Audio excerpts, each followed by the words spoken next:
бала абай жобасы бізге не әкелді? Соны қазір мен зертханалық жұмыс арқылы біздің балалар көрсетіп береді. Келіңіздер.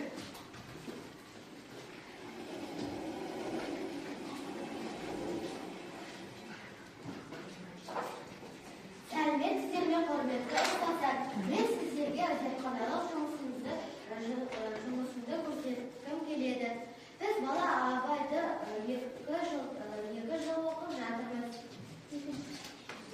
Біз бала Абай жобасын оқу арқылы бірнеше маңызды жетістікке жеттік. Бірінші, Абайдың шығармалары мен оның ой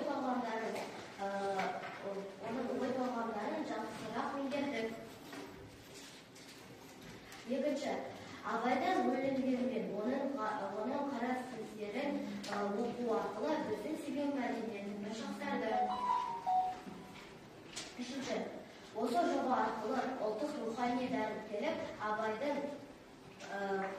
Абайдың өз құндылықтарын өз өмірімізде қолдана бастадық. Сөйтіп біз Бала Абай жобасы бойынша осындай жетістікке жеттік.